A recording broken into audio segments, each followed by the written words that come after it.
Joining me on the webinar this evening, I have John Gourley and Mark Montgomery from TransLink and Andy Couples from the contractor Babcock. You will hear from each of the panelists during the webinar.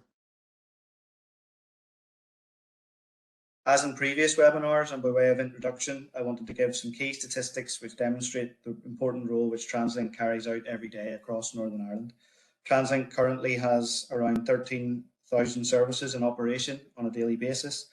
To keep this level of service operational, this involves maintaining 1,400 buses and trains, which cover around 44 million miles every year. The network includes over 80 bus and rail stations, as well as 8,000 park and ride spaces. TransLink also looks after over 300 miles of railway track and over 1,600 civil structures such as bridges and level crossings. In light of this, ongoing maintenance of the track and associated infrastructure are vital to maintain high safety standards and operational performance. The Department for Infrastructure are investing in significant projects across Belfast, and this includes the new Belfast Grand Central project, which is the redevelopment of the Great Victoria Street railway station and the surrounding area known as Weaver's Cross, the development of the new York Street station to provide a new modern facility with enabling works recently commenced, and the glider, which has been operating since 2018, connecting East and West Belfast, with phase 2 also planned to link North and South Belfast. Investment in the public transport network, such as the projects I've mentioned, is fundamental to supporting economic growth. It also helps support the shift away from car use to sustainable transport, tackling climate change and improving air quality in the process. It is within this context that TransLink are taking forward the wider central area track renewal strategy in Belfast. I'll explain. CATR is a track renewal strategy in the centre of Belfast, which starts from the south side of Lagan Station to Yorkgate Station, as well as just under 500 metres on the Bangor line from Lagan Junction. And significant track renewal works will be required each year for the next 5 to 6 years to deliver track renewal works in priority order. This will maintain operational performance and avoid a backlog of renewals building up, which the supply chain wouldn't be able to resource. And the first element of the CATR works was successfully carried out through the renewal of Lagan Junction in 2020. The project location for this element of the central area track renewal is from Lagan Junction, and that's where the Bangor line meets the Belfast line, and then to the north side of Yorkgate Station over the Dargan Bridge. And this is a strategic part of the NI Railways network for both the Larne and the Northwest lines. We look at some of the key facts associated with the Lagan Junction to Yorkgate project. We can see that it's a 30 million investment by the Department for Infrastructure, so there's a significant investment being taken forward. It's 2,500 metres of twin track being renewed, 10,000 tonnes of new ballast, 2,700 new timber sleepers, 1,300 concrete sleepers, and significant job creation in the construction industry there as well.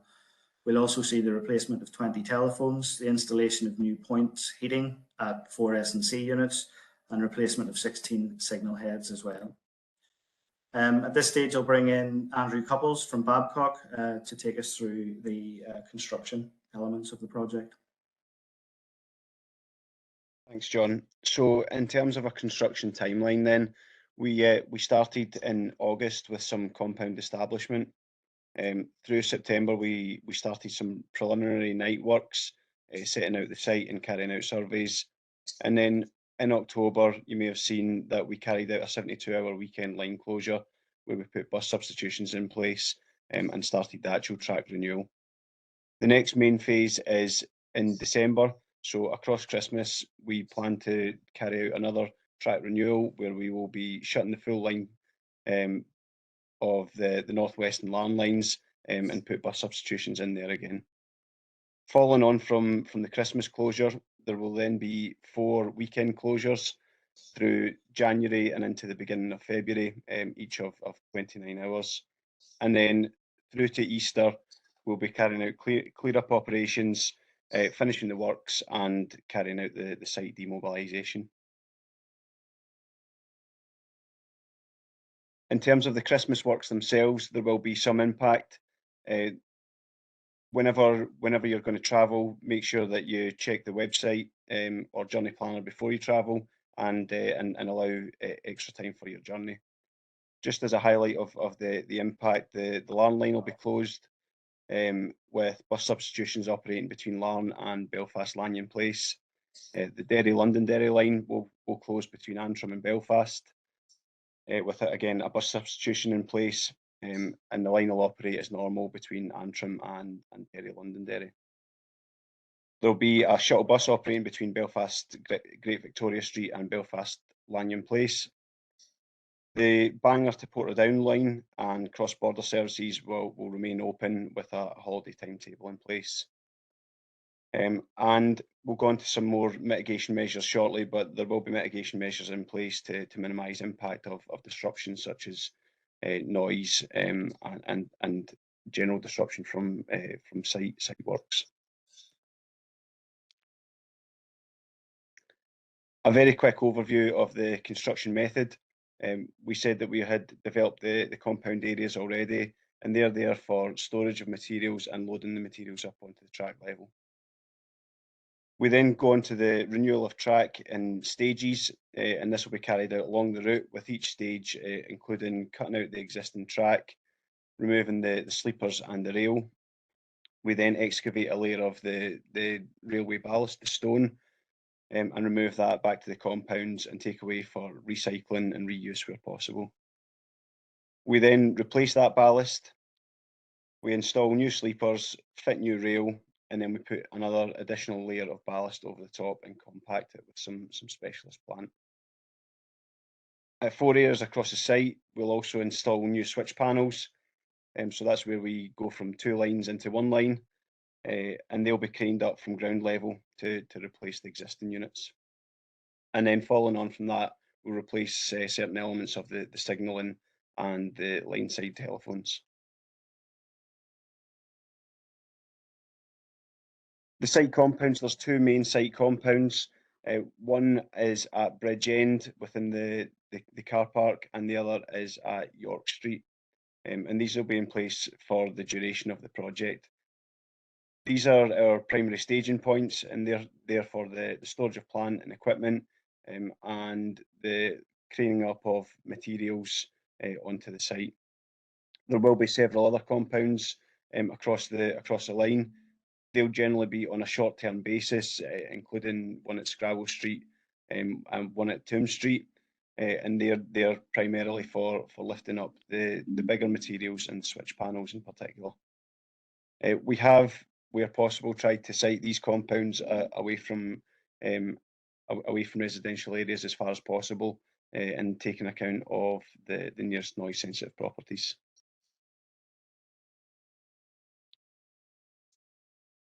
In terms of mitigation, we've put a lot of time and effort to try and reduce any noise disruption.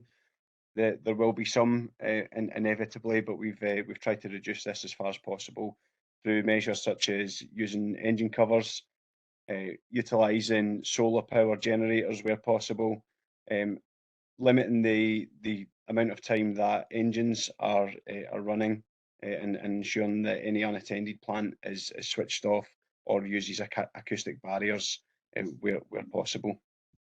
Where possible, we'll carry out works during daytimes and less disruptive periods, and the quietest methods will be used when cutting metal at night. We'll also be carrying out comprehensive and regular site audits, both by ourselves and TransLink.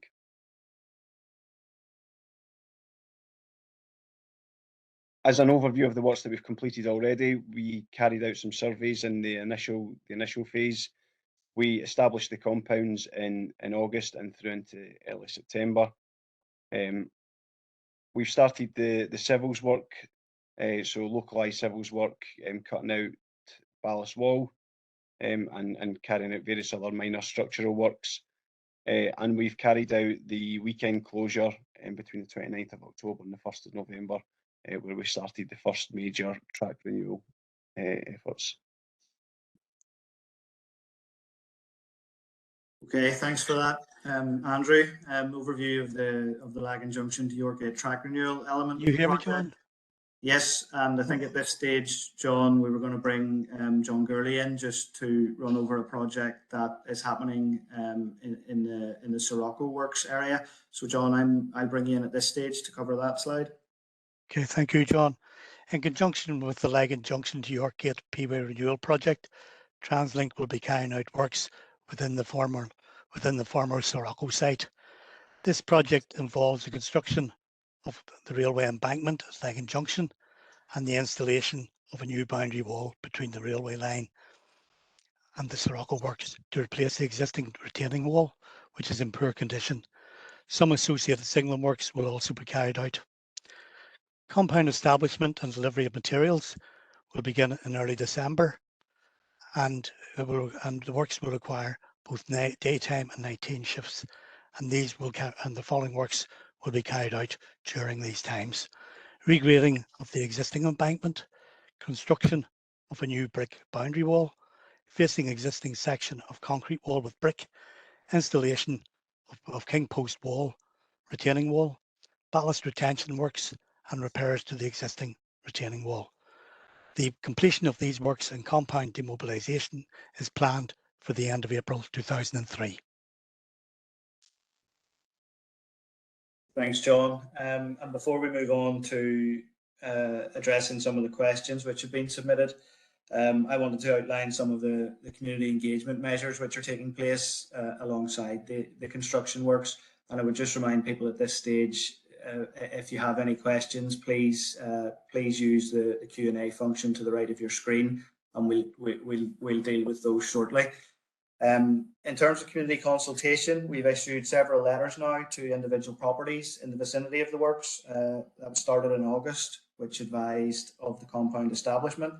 In October, inviting residents to attend our first round of public events, and again in November, highlighting opportunities to speak to the project team. Further letters will be posted in advance of the main works at Christmas, and again in the new year, to provide an update on how the track renewal has progressed over the Christmas period, and a forward look to the weekend closures that are planned for January and February 2023. We've also briefed elected representatives for the area in East and North Belfast, and provided a presentation to the Belfast City Council City Growth and Regeneration Committee. I mentioned previously at the outset that the webinar will be uploaded, and we do have our dedicated web page at www.translink.co.uk/CATR, and that has recordings of all webinars taken forward, but it also will be regularly updated as the project progresses as well. So it's a useful tool for people to stay up to date with the project. We're also making use of digital platforms such as the webinar tonight, and TransLink's significant presence on social media. And again, that's with a view to providing regular updates on the works.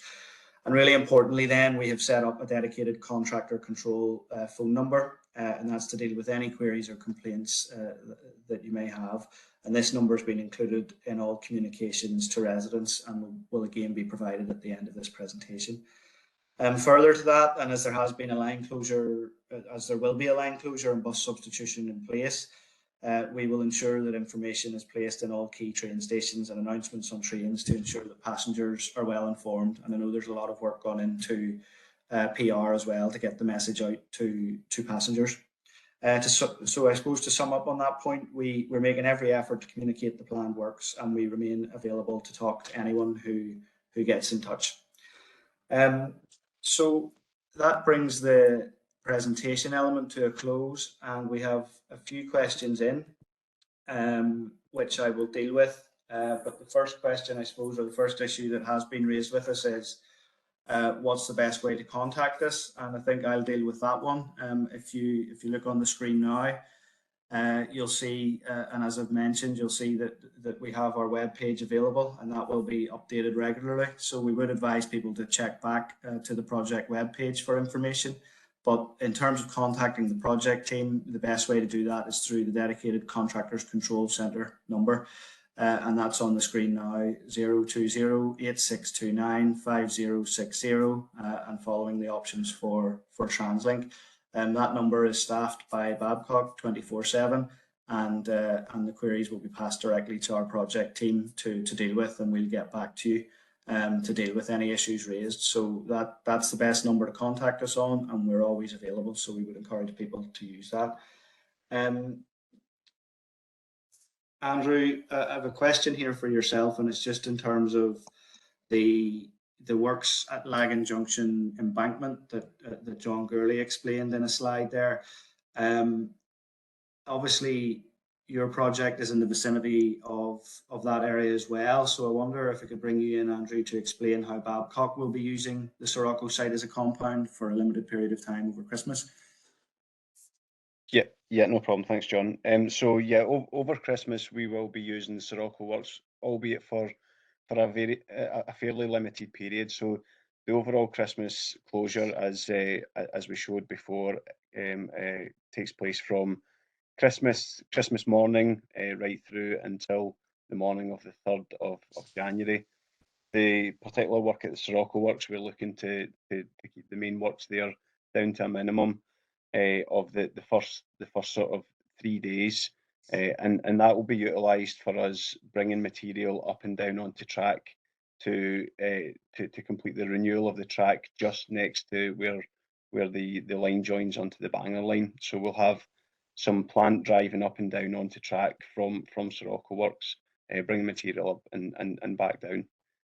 Clearly, we're looking to limit as far as possible any noise from that plant, and we're looking at using the best plant possible to try and mitigate that. And the earliest we can be back out of that site, we will be. Thanks, Andrew. And while you're on the spot there, I wonder if you could just clarify for us the timelines involved going forward. I know you dealt with it there in one of the slides, but can you just again highlight what the Christmas programme dates are, and then there's subsequent weekend closures planned as well? Yeah, no problem. So Christmas itself, we will be starting work on Christmas morning, sort of Christmas Eve to be fair, midnight into Christmas morning, and we'll be working all the way through on sort of 24-hour working right through until the morning of the 3rd of January. So 5:30 in the morning is when we will reopen the entire line. We then go into January. We'll be carrying out follow-up works most nights through January, albeit that the vast majority of them will be relatively quiet. Or certainly not as disruptive as the main works. But the primary closures through January, on Sunday the 8th through until Monday the 9th, there'll be a closure. Again on Sunday the 15th into Monday the 16th. And then there'll be a weekend with limited works before the next main closure is on the 29th of January through into the morning of the 30th. And then the final major disruptive possession, where we close the line, will be on the 5th of February through into the morning of the 6th of February. Great. Thanks for that, Andrew. And just to reiterate as well, as I said before, we will be providing advance notice, and we will be writing out to residents in the area in advance of all of those works following the Christmas period as well. So we'll endeavour to keep people as informed as we possibly can. I'm going to bring Mark Montgomery in for the next question. Mark, if you're able to come in and help out just to provide an overview of the nature of the bus substitution service which will be in place over the Christmas period. I know there was a slide on it earlier in terms of what lines are expected to be closed, and I wonder if you could just give us an update on the service that will be available. Certainly, thank you. So look, the line closure, as we've already stated, from the 27th. Yes, the works are starting from the 25th and 26th, but the railway don't operate those 2 days. So the Derry Londonderry bus substitution from Lanyon Place and Great Victoria Street to Antrim. The Larne line is completely closed, and a separate bus substitution service will operate along the main carriageway, servicing the railway stations for Yorkgate, Carrickfergus, Whitehead, Larne, with rail bus substitution stops being used along the way for all the main roads, except Clipperstown. Unfortunately, we can't service Clipperstown by the bus, so anyone requiring to use Clipperstown are requested to go and use Carrick Main Station. All buses apart from the Mossley West shuttle bus will be operated by double-deck vehicles, and spare buses will be located at each location, each main station for operational purposes for us. That will allow us to regulate services. Unfortunately, Botanic and City Hospital will not be served by either bus substitution services, so passengers using either of those halts are requested to go to either Lanyon Place or Great Victoria Street. This is to allow us to operate the timetable as close as we can for the railway timetable with use of bus substitution services. And as we all know, we'll be operating a Christmas timetable. Early departure times for Great Victoria Street, Yorkgate and Mossley West will be used for the Derry London Derry line, and this is to allow us to meet the departure time of the train in Antrim. So passengers are required to check the journey planner and make sure they plan their journey well in advance of that. And the bus substitution will have 4 departures: 2 from Great Victoria Street, 2 from Lanyon Place, 4 buses on each departure, and all are calling into Yorkgate, and then on to Antrim and on to Larne, as stated. A single deck shuttle bus will operate from Mossley West to Antrim bi-directional and back again, and any passengers wishing to travel from Mossley West to Belfast are required to use a 1D metro service, where your railway tickets will be honoured on that service. As stated before, the Larne line complete closure with a bus substitution operating along the main road through a normal timetable, so no early departures required there. As it's a complete line closure, we're not required to meet any trains on the line. The Larne line bus substitution services are operating along the main road, servicing railway stations: Yorkgate, Carrickfergus, Whitehead, Larne Town and Larne Harbour, with the main road bus substitution stops being used for White Abbey, Jordanstown, Green Island, Troopers Lane, Downshire, Ballycarry, Mackermorn, the Glen, and obviously, as stated before, Clipperstown halt will be closed and will not be serviced. We've done quite an extensive social media campaign and corryboard campaign for the whole network, as this is a substantial closure. So we've got corryboards and posters up at all lines and halts and around the whole network. Halt specific posters are up, given the information I've just relayed there, to Botanic, City Hospital, Mossley West and Clipperstown. Up the website and journey planner are updated as of yesterday. And obviously we'll put press releases and whatnot out there, or social medias, press offices and wider media outlets, and things like that. And then just to cap it all off, we have our long line public address system. We have announcements going out the whole way along all line stations and halts regarding the line closure as well.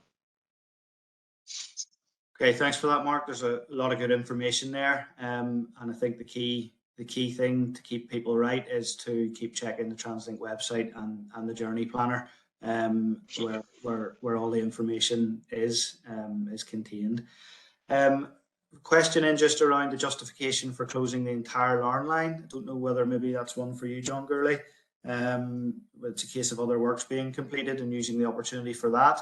But John, is there anything you want to mention on the justification for closing the entire Larne line? You've actually addressed it there, John. The main reason is that there are other works being carried out on the Larne line at the same time, and taking the opportunity at that stage, you know. Yeah, okay, understood, and thanks for clarifying that. And to cap it off here, we do have a more technical question in around the new signals. They're going to be single apertures with their new upgrades. So maybe Andy, that's one for you to advise on, and if we can't address it tonight, we'll address it separately. Yeah, so I'm not a signalling expert, but yeah, they're essentially exactly the same signal type, if you like, but they have LED heads rather than the standard filament heads, if you like, to put it relatively simply. So it's purely an upgrade of the signal head, as opposed to the anything else that's overly fancy to do with the control. Okay, and we'll maybe get back individually on that query as well. So look, that's all the questions that have come in tonight, and I think that's been useful to have the opportunity to address some of those issues. So I just want to thank all the panelists for your input there during the question and answer session, and I think at this stage we'll draw things to a close. But before we do so, I'd just like to thank everyone who's taken the time to join us this evening. And once again, I'd just highlight that we remain available to deal with any queries you might have if you contact us through the number on the screen now. Thank you very much.